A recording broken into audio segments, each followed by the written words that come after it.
The challenges of a growing team are definitely all about management. And the biggest challenge is to delegate the control of the product. That's the role of the product owner. Do you remember what is the product owner role? This is the person in charge of deciding what feature to develop and what others to postpone. It's kind of the client of the technical team. While the CTO provides human resources to the project owner decides what to develop with these resources available. The product owner role is key on the growth stage because so far it was the founder. But now the founder will be more busy with investors, key partners, maybe big client negotiations, strategy, maybe joint venture, etc., etc. For the founder, it's a tough time. It's like if the project owner stole his baby. The new project owner will need to make decisions based on his own experience, his own point of view. But don't freak out. The founder will stay in the loop and will be able to share his opinion. And a good project owner will still listen to you. Talking about the project owner, be aware that it needs to be someone totally different than the CTO. A product owner will have the marketing background with a good technical understanding, while a good CTO will have a tech background with a good marketing understanding. Some sort of a dream team, the CTO plus the product owner, will need to work effectively. That's really a requirement. The product owner will bring new ideas from a market point of view, while the CTO will provide technical innovations and propose them to the product owner. Together, they will make innovations possible for the company, mixing the market needs and the real developments. Now on the project management side, there is something very important to establish: the reporting.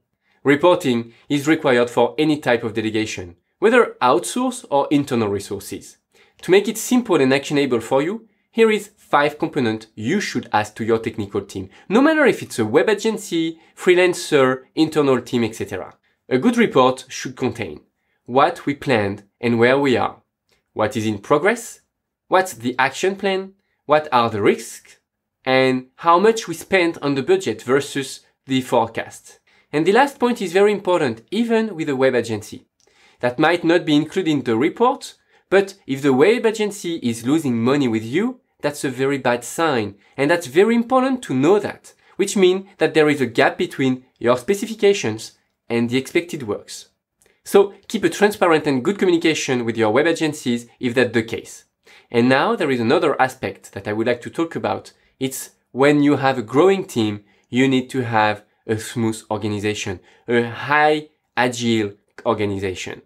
If that's the case for you, keep a transparent and a good communication with your web agency so that you will be able to mitigate risks. And the next aspect is a smooth organization with a high agility. The goal will be for you to be able to deploy a new idea within a day. I mean, if you are really agile, you should be able to have an idea on the morning, then talk about that during the day with your developers, and by the end of the day, have it in production. That's the very high standard of the agility. And that's possible with continuous integration and continuous deployment. But what is that? Do you remember the different environments, the development, test, and production environment? Continuous integration is an automatic process that will deploy thanks to a tiny script your source code to each environment, just by pressing on a dedicated button. This button will be handled by the project manager after testing that there is no bugs on the new version. This makes the software update straightforward. And the next concept, even harder to reach, is continuous deployment. Do you remember the automatic test?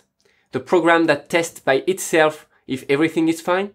The continuous deployment is exactly the same principle as the continuous integration, but without button.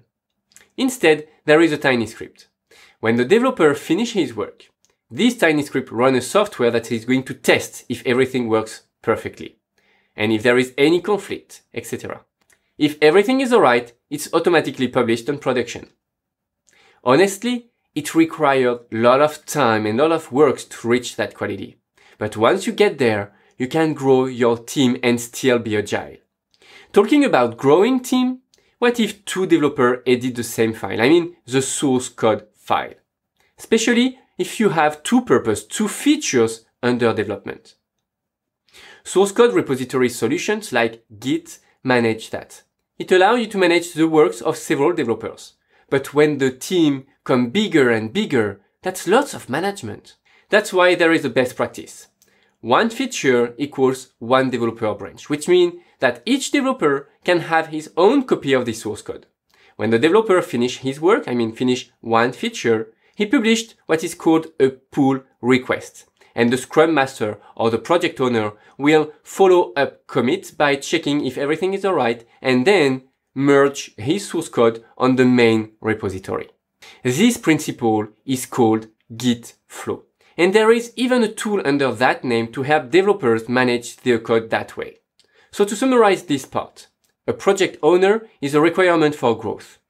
Put regular reporting in place and move toward the continuous integration and continuous deployment if you can. And use the Git flow model to synchronize multiple developers that will allow you to grow your team and to go faster.